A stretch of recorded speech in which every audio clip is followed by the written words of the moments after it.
The way that you want it to go, I'm just going to give you a quick intro to this and then leave it open for some Q&A.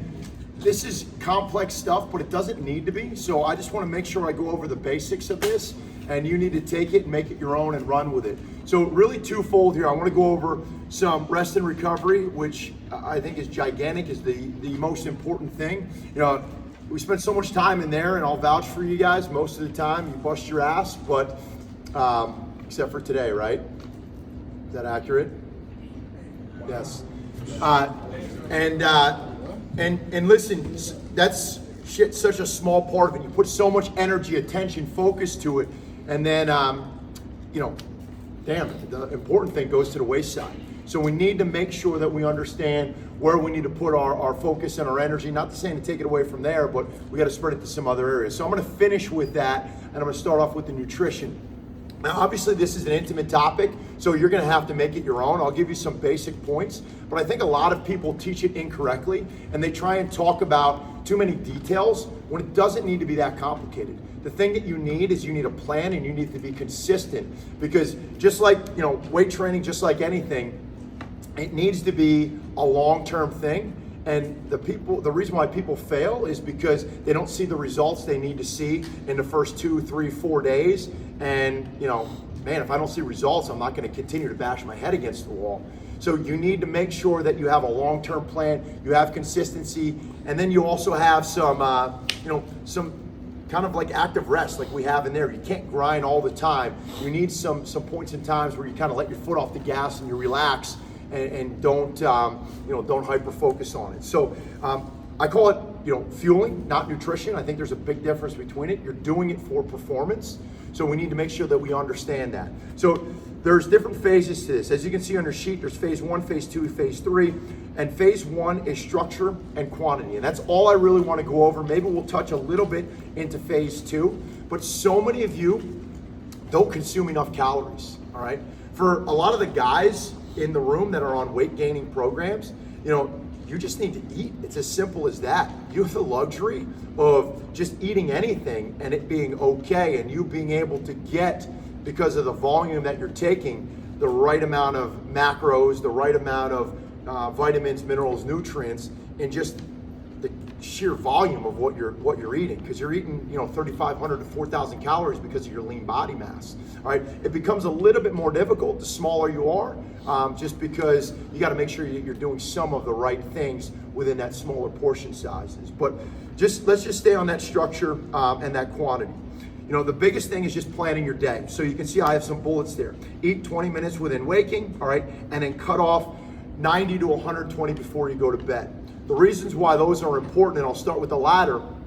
Sleep, I told you in the beginning, trumps everything. So if you have a Big Mac in your stomach when you're trying to go to bed, it's like work. It's like walking on a damn treadmill. If I told you to take a nap while you're doing a 1 mile an hour walk on a treadmill, regardless of how slow it is, you're not going to be able to sleep. So you need to make sure that you understand that fuel is work. So we are going to make sure we cut off our meals at an appropriate time that's relative to you so that you can sleep well. If you're waking up in the middle of the night because of disruption of, you know, stomach this or stomach that, it's not going to, you know, highlight the most important aspect, which is that sleep, that rest and recovery portion. And even if you think you're fine, if you have, you know, a bucket of wings before you go to bed, I can guarantee you're not hitting REM sleep as quick as you need to, which is going to make all that we do up there suffer immensely, and this up here. So we need to make sure we understand it. So as much as you can, there's a ton of research on the benefit of fasting. I would prescribe that to our athletes if it was possible. It's not to be able to consume as many calories as we need to do any kind of intermittent fasting or time restricted, you know, eating plans, but you do want to cut off before bed. And I can get into a whole lecture on this, how hormone productions are more prevalent when you have an empty stomach, when you're sleeping, so on and so forth. But just know that it's got to be relative to you. 90 to 20 is going to be optimal. But if you can do more than that by structuring your day successfully, then damn, do it, okay? And then obviously waking and eating as quick as you can, just so you can get the processes in your body moving. So as I told you, eating is a workout. By eating, you actually wake yourself up a little bit. You're going to become more conscious, more cognitive. All right, you're going to be able to get from the inside out, your body warmed up. And they call it breakfast for a reason, because you're breaking a fast. And when you're fasting, you're not refueling and recovering, and so many of you are in deficits, so we need to make sure that happens. And it just helps with that, getting as many meals in as possible before that cutoff point. So immediately waking up and eating every 3 to 3.5 hours. So beneficial for athletes because it keeps your energy levels at a consistent pace, or at a homeostasis where you're not going to have these highs and lows. It's so great for energy, it's great for mood, it's great for so many different things. If you have drop-offs, you're going to be unsuccessful. You're going to have holes in your game. So if we can keep that level up high, that's going to be great. In addition to that, I'm going to go into the level 2, or that second phase. By having food combining for all of those meals is going to be beneficial. I try and explain it like building a fire. All right, so there's 3 different types of fuel. There is carbohydrate, which is a little confusing because there's different types of carbohydrates. They break down differently, but carbohydrate basically is gasoline, right? It burns quick. You throw it on a fire, quick flame, but it goes out quick, okay? There's also different types of carbohydrates that are slower digesting. That is more like wood. If you put wood on a fire, it's going to burn a little bit longer. It's going to burn hot, but it's going to burn longer. And then you also have coal, which is really hard to start a fire, but damn, once you get it going, you can toast a lot of hot dogs on that damn thing, all right? It's gonna burn for a long time. So that's gonna be more our protein and our fats. So the best thing you could do is build a fire with all 3 layers, because then it's going to give you that consistency throughout the day, and you're not gonna have those drop-offs or those gaps. By you just having, something that's high glycemic, which is a carbohydrate that's going to be gasoline-like. Somebody trying to get in here or no? So this is a sought after talk. People are just coming off the streets right here. That's not a joke. So we want to try and, limit just that gasoline, because what happens is we get that flare up and then we get that drop off. And even if you're eating every 3 to 3.5 hours, you're not staying consistent on keeping yourself at that homeostasis level that we need so much, okay? So listen, if all you get from this is, I gotta eat 20 minutes from waking up, I gotta cut it off 90 to 20 before I go to bed, and I wanna eat every 3 to 3.5 hours, I guarantee you're gonna be better off now than you were yesterday. Now, to make it easy, on the right-hand side of the column, I have a sample day. So it gives you a breakdown of when you can eat. And listen, by no means should you take that and run with it. You should just use that as a reference point relative to what you have. But you got to make sure you map out your day. And the best thing you could do, this sounds terrible, but I think self-guilt is one of the biggest motivators. So I always tell people to put that in your phone. Like, let me map out relative to what my day typically is on Monday, all of my eating episodes. And then an alarm goes off every time I need to eat. Let me tell you something, you're only gonna miss that if you're a high character person. You're only gonna miss that so many times before you're like, damn, I gotta start doing this, okay? You don't miss workouts here because they're scheduled for you. But I guarantee when you're at home, you miss 1 or 2. That's why it's so valuable being here, because it's like, I'll just go later, just like I'll just eat later. But if it's scheduled there, damn, have it pop up with a damn nice smiling picture of me at the same time, all right? Hopefully that'll motivate us, all right? Because I'll be all over your ass if you're not, all right? To make sure we get that consistency in our eating, right? So make sure you have, kind of a safety net for yourself. But again, it's got to be specific to the day. Don't set yourself up for failure. Take this, and then, damn, I got a class right at 9 o'clock. Well, I'm not going to eat, so it's not going to work, all right? Relative to your class schedule, relative to your eating, relative to your workout schedule, make sure you map it out. And that's going to have you pre-planned, which is gigantic, all right? You don't need to meal prep like you see on, damn social media where you have 50, containers of all these great colored things, but you need to have some safety nets. Whether everything that we had over here to eat is great, okay? All of those things are somewhat portable that you can take with you and have in your bag as a safety net, all right? To go down to, what's the place in the promenade? Giant? No.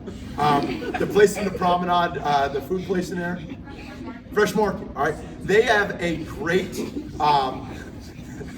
they have a great granola and trail mix section. To go in there and grab a big bag of that, so you can kind of have it in your bag as something that's not going to be a perishable item, and you can just grab it and say, damn, I screwed up, I didn't have time to eat, but I can grab a handful of that and get 200 calories in. That's awesome, okay? So you need to make sure you have those things, and pre-planning is going to be the only way you do that. All right, let's move along.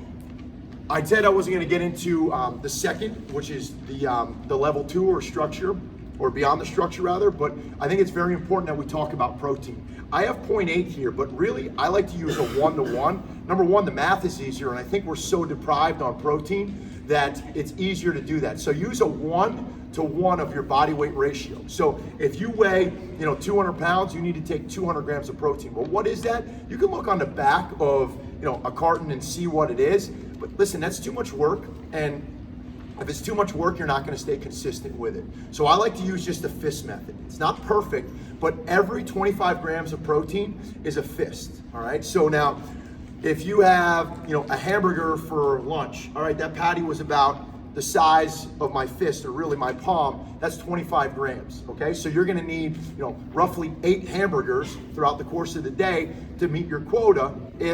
I'm hoping it's not just 8 hamburgers that you're eating, but you're gonna need 8 of those to hit your quota for protein, all right? And listen, if you have consistency in your diet, because I'm not gonna be insensitive to think that everybody's eating hamburgers, whether you're vegan or whether you only eat fish or whether you have that or this, find out things that are staple and find out what it is. Okay, this is 25 grams, and then you can kind of take a mental picture of the day, or even better, take a physical picture, and you don't need to show it to anybody but yourself, and scroll through it and say, okay, I hit my 1-to-1 ratio, and after a while, it's just gonna become automatic. It's gonna be tough for 2 days, maybe 2 weeks, but after that, there's gonna be some consistencies to it, so it's gonna make it a little bit easier. Let's stay on the consistency aspect of it, all right? You need to find things that are easy. Every day, all right, for breakfast, I have the same exact thing, all right? I can be honest with you, today was the first, I had food poisoning yesterday. So today was the first day that I didn't eat my breakfast in I don't know how long. And I feel like shit because of it, mentally, physically, all right? But every day I have the same exact thing for breakfast. Why? Because I can cook it half to sleep. I don't have to think about it. It's always there. It's always automatic. So for you to do that, man, it saves a lot of this, all right? You know what you're doing, whether you're going to the grocery store or you're going to dining hall, it doesn't have to have any thought process to it. All right? Maybe I'm a little bit different, but I eat for performance, so it doesn't need to taste any different. I could give a shit what it tastes like as long as it gives me the benefit of what I'm looking for. That's what it is. Nobody in here craves squatting, okay? It sucks, all right? I love it, but I hate it. You love it because of the benefits of it, all right? I don't enjoy it. It's uncomfortable. It's painful. I don't really enjoy eating all that much. I want you to, okay? But I don't really enjoy it all at all. I just see the performance end of it. There needs to be a little bit of that, all right, because it's gonna make it a lot easier.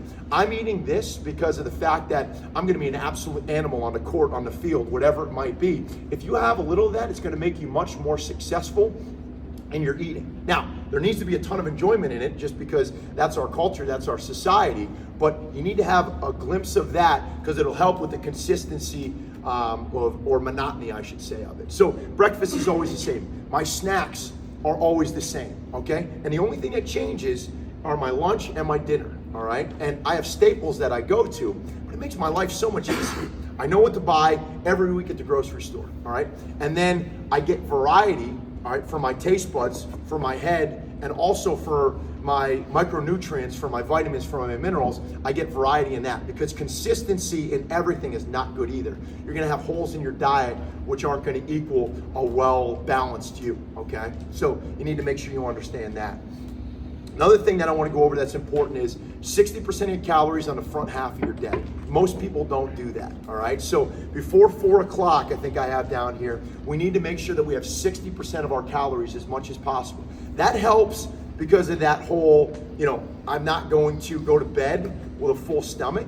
It also helps because it's that safety net that if you do screw up, you have a lot of your calories in already, all right? And you don't, put gasoline in your car to park it, you drive, or you put gasoline in your car to drive it. So why wouldn't you want to be properly fueled before practice, before all of these other physical things? So eat prior to, all right? So important.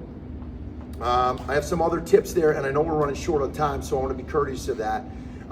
30 grams of carbohydrate 30 minutes before your workout. You got to do that. Everybody focuses, and listen, I'm the biggest culprit of it, all right? Every one of you in here, we give you protein shakes after your workout. But I'm an idiot, all right? It's better to give you it before your workout. We do that because it replenishes But if you don't have enough energy to actually exert yourself, then what good is the replenishment, all right? So if we're squeezing a sponge that's already dry, no good to get the shake afterwards. So you need to do it beforehand.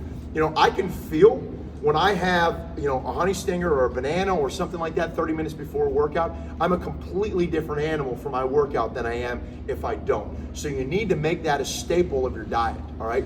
You need to make that a habit more so than the post. So important. You're gonna have more energy, you're gonna get more benefit from it.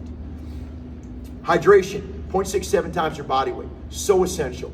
Take that, all right, know what it is, and then make sure you're not trying to do it with, I see a bunch of gallons here, a 0.67, you know, or a 0.16 so it's a 16.9, I think are those, the normal bottles of water. If you try and do that with, you know, as much as you need, you're setting yourself up for failure. You might as well be drinking out of a nipple, a baby bottle, because it's not gonna work. You're never gonna be able to get what you need out of it. You need a gallon jug, okay? That'll set you up for success. The only thing is, I see that number damn 12 jug, and I think he left already, around all the time, okay? That thing hasn't been washed out in months, all right? So, 1 week, okay? It was left in here for a damn weekend. It was a petri dish, all right? So, 1 week and then discard it. They cost 59 cents a giant, okay? Get a bunch of it. So, don't use it for more than a week, because if you do, you know, the bacteria that's growing in there is not going to be the most beneficial for you, all right? There's some samples at the bottom of, you know, if I need this many calories, how many fists of X, Y, and Z do I need? So make sure you see that, you take it, you run with it, all right? So we are 5 minutes over time. I knew it wasn't going to take 15 minutes, but it is what it is. So at this point in time, anybody who has to go, get out, all right? Anybody who wants to ask questions, or if you want me to elaborate on anything, whether it be sleep, whether it be recovery, please stay, and I'll be happy to.